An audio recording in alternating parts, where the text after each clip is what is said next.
Question of who needs to provide evidence for an argument, and it comes up a lot.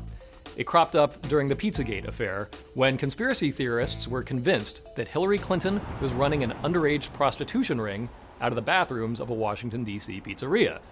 After the wild speculation led one man to fire an assault rifle inside the restaurant, Michael G. Flynn, the son of Trump National Security Advisor pick General Michael Flynn, "Wake up, America!" and a member of Trump's transition team at the time, tweeted, "Until Pizzagate proven to be false, it'll remain a story." In other words, it's not the responsibility of the Pizzagate theorists to prove that their argument is true. It's the responsibility of Pizzagate critics to prove that it isn't.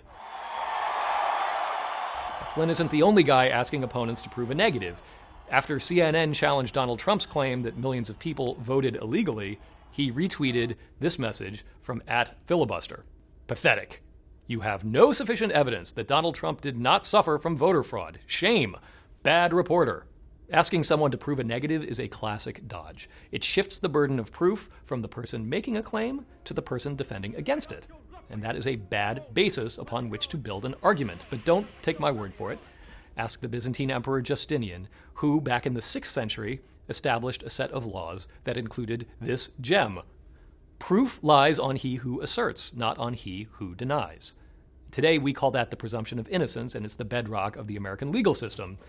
The UN considers it a universal human right. You may have heard that it's impossible to prove a negative, but that's not quite true. Mathematicians do it all the time, and so do scientists.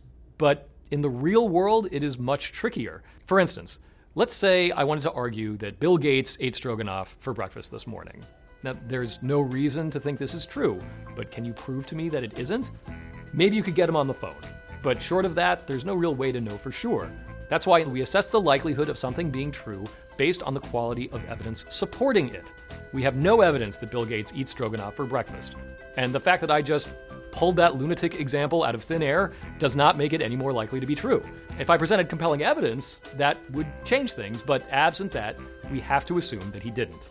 So keep that in mind the next time you hear someone insist some claim is true unless you can disprove it. It's not up to you or anyone else to disprove their claim. It's on them to prove it.